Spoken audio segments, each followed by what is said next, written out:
Hello friends, welcome to our channel movie house.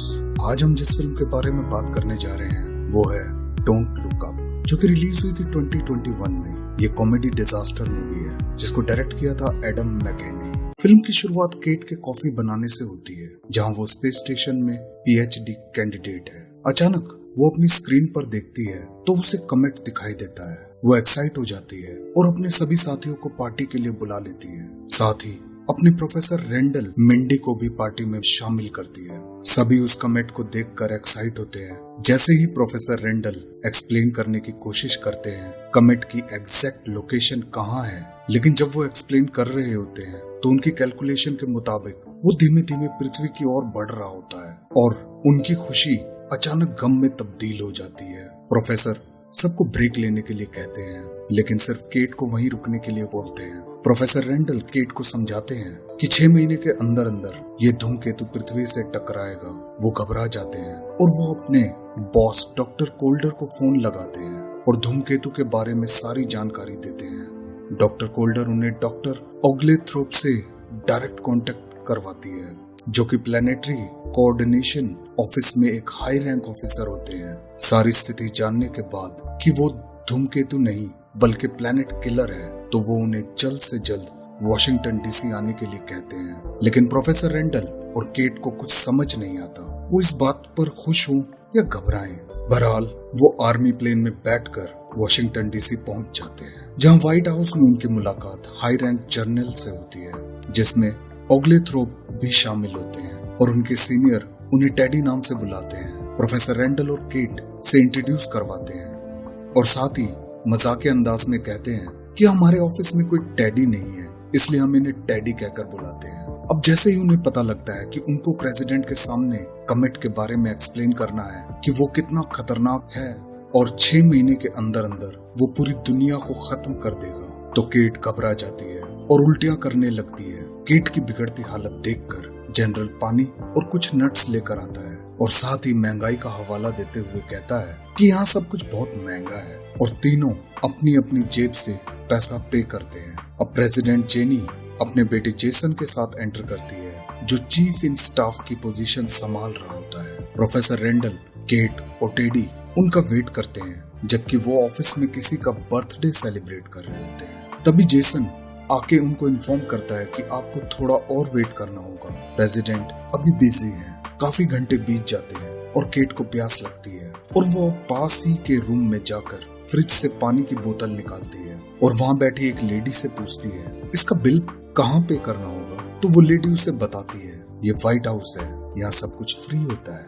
Cat हैरान होते हुए प्रोफेसर रेंडल के पास जाती है और कहती है जनरल ने हमें चूना लगा दिया। 7 घंटे बीत जाने के बाद जेसन आकर बताता है कि आज प्रेसिडेंट उनसे नहीं मिल पाएंगी और उनका रुकने का बंदोबस्त पास ही के होटल में करवा दिया गया है। अब होटल में केट अपने बॉयफ्रेंड फिलिप से फोन पर बातें करती हुई काफी तनाव में लगती है, क्योंकि वो उसकी मदर के साथ टाइम स्पेंड नहीं करना चाहती, जबकि रेंडल अपनी वाइफ जून से बातें करता है और अपने बेटों का हालचाल पूछता है, जो कि जवान है और अपने घर पर ही रहते हैं। अगले दिन प्रोफेसर रेंडल, केट और टेडी प्रेसिडेंट जेनी के सामने होते हैं। प्रोफेसर रेंडल अपनी साइंटिफिक भाषा में उन्हें समझाने की कोशिश करता है कि धूमकेतु कितना खतरनाक है, लेकिन जेनी और जेसन प्रोफेसर की बातों को समझ नहीं पाते। तभी केट उन्हें सरल भाषा में समझाती है कि 6 महीने के अंदर अंदर ये धूमकेतु पूरी दुनिया को तबाह कर देगा। जेनी इस घटना के परसेंट में चांसेस पूछती है,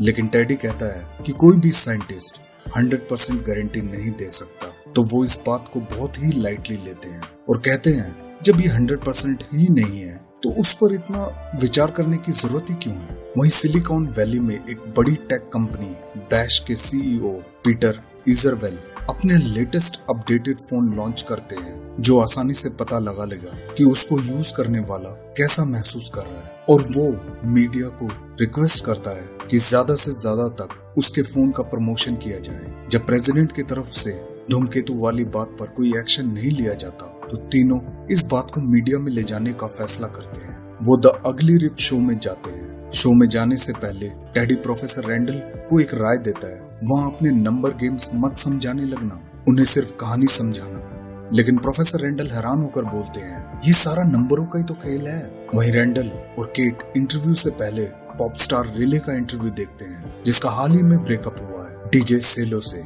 लाइव शो के दौरान डीजे सेलो पॉप स्टार रिले को शादी के लिए प्रपोज करता है, जबकि केट को समझ नहीं आ रहा होता कि इतनी इंपॉर्टेंट खबर को छोड़कर इन मसाला खबरों पर क्यों ध्यान दे रहे हैं। आखिरकार उनके इंटरव्यू की बारी आती है और प्रोफेसर रेंडल धूमकेतु के बारे में बताना शुरू करते हैं, जिसको शो के एंकर काफी लाइटली लेते हैं। केट अपना आपा खो देती है और लाइव शो में दुनिया के सच बता देती है कि 6 महीने के अंदर अंदर सब मरने वाले हैं। लेकिन इस बात का उल्टा ही प्रभाव पड़ता है। लोग केट के मीम्स बनाना शुरू कर देते हैं और उसका मजाक उड़ाने लगते हैं, जबकि प्रोफेसर रेंडल अपने लुक्स की वजह से काफी फेमस हो जाते हैं। केट की बदनामी को देखते हुए केट का बॉयफ्रेंड उससे ब्रेकअप कर लेता है। वहीं प्रोफेसर अपने घर से लाइव चैट के दौरान लोगों को समझा रहे होते हैं, हमने जो भी कहा वो सच है, साइंस पर विश्वास करो।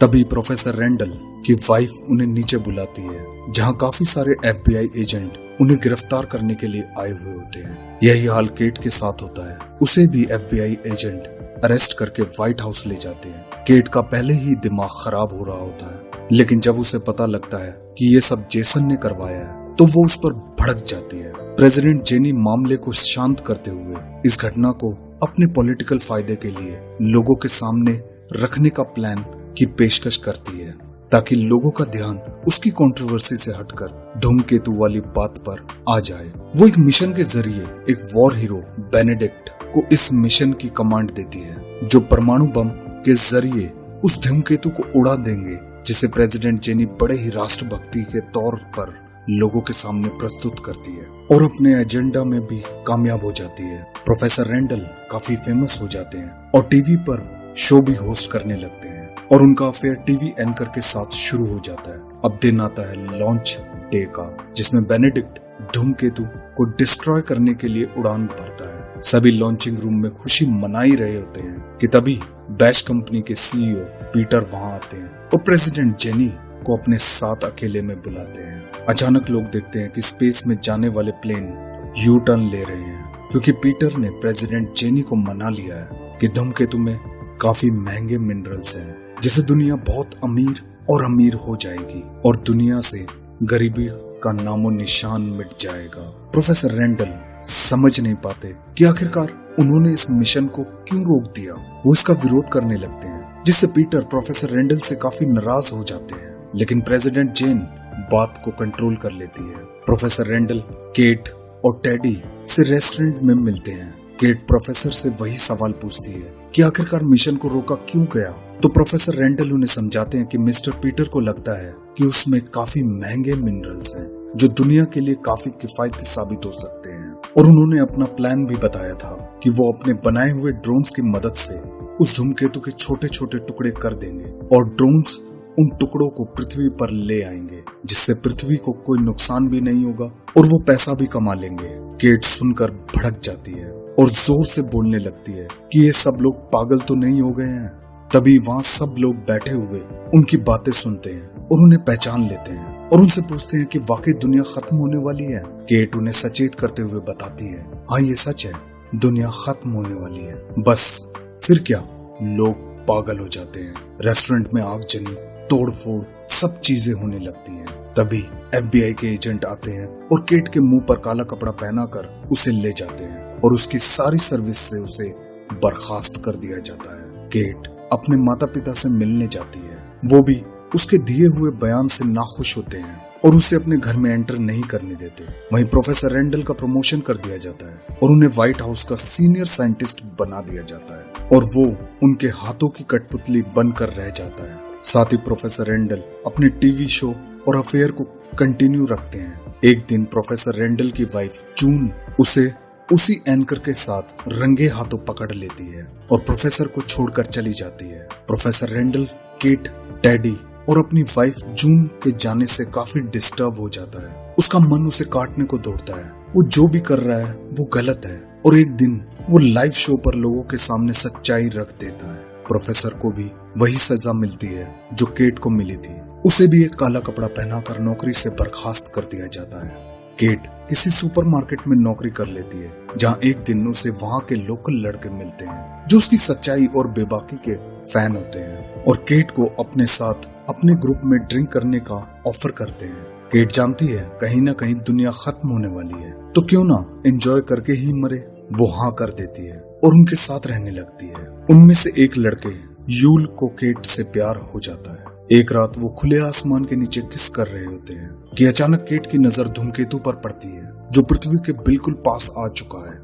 वहीं प्रोफेसर रेंडल की भी नजर धूमकेतु पर पड़ती है। वो रास्ते में गाड़ी रोककर सड़क पर चीखने लगते हैं, देखो मैं सच कह रहा था, वो पास आ गया है। पूरी दुनिया में खलबली मच जाती है और सब इधर उधर भाग रहे होते हैं और सब चीजें लूटने लगते हैं। वहीं प्रेसिडेंट जेनी अपने दोस्त पीटर के साथ उन्हीं ड्रोन्स की लॉन्चिंग करती है जो धूमकेतु को डिस्ट्रॉय करके उसके टुकड़े सुरक्षित पृथ्वी पर लाने वाले हैं। लॉन्चिंग में ही उनके कुछ ड्रोन्स फेल हो जाते हैं। पीटर बड़े कॉन्फिडेंस में कहता है, इसका अंदाजा हमें पहले से ही था, डरने की कोई बात नहीं है। लॉन्चिंग कंटिन्यू होती है और ड्रोन्स स्पेस में जाना शुरू करते हैं। वहीं प्रोफेसर रेंडल केट और उसके नए बॉयफ्रेंड यूल को लेकर अपने घर वापस आते हैं, जबकि उन्हें पता होता है कि वो सब मरने वाले हैं और वो डिसाइड करते हैं कि बचे कुछ टाइम को अपनी फैमिली के साथ एंजॉय करने का। प्रोफेसर अपनी वाइफ से मिलता है और अपनी गलतियों के लिए माफी मांगता है। जून प्रोफेसर को माफ कर देती है। अब सब डिनर की तैयारी में लग जाते हैं। तभी उनका बेस्ट फ्रेंड टेडी भी वाइन की बोतल लेकर पहुंच जाता है और उन्हें ज्वाइन करता है। दूसरी तरफ ड्रोन्स धूमकेतु पर पहुंचते हैं और उसे डिस्ट्रॉय करने की कोशिश करते हैं, लेकिन एक एक कर ड्रोन्स फटने लगते हैं जिससे उनका मिशन फेल हो जाता है। मिशन को फेल होता देखकर पीटर वहां से भाग जाता है और उसके पीछे पीछे प्रेसिडेंट जेनी भी। वो एक ऐसे विमान में जाकर बैठ जाते हैं जो उन्हें पृथ्वी के पास वाले ग्रह पर ले जाएगा जहां वो सुरक्षित रह सकेंगे। तभी जेनी प्रोफेसर रेंडल को कॉल करती है और उन्हें ऑफर करती है उनके पास कुछ सीटें खाली हैं, अगर वो आना चाहें तो उनके साथ आ सकते हैं। लेकिन प्रोफेसर रेंडल इस ऑफर को ठुकरा देते हैं और अपने दोस्तों के साथ अपने घर मरना ज्यादा पसंद करते हैं और जेनी को आगे की जिंदगी के लिए बेस्ट ऑफ लक विश करते हैं। और देखते ही देखते धूमकेतु पृथ्वी से टकरा जाता है और पूरी दुनिया खत्म हो जाती है। 22,000 साल बाद जेनी पीटर अपने साथियों के साथ पृथ्वी जैसे दिखने वाले ग्रह पर लैंड करते हैं और जैसे ही वो बाहर निकलते हैं वहां रह रहे जानवर उनको देखते हैं। जेनी उनको देखने के लिए उनके पास जाती है और जैसे ही वो उनके पास पहुंचती है वो जानवर जेनी को कच्चा चबा जाते हैं और इसी के साथ फिल्म खत्म हो जाती है। थैंक्स फॉर वॉचिंग, बाय, चाओ।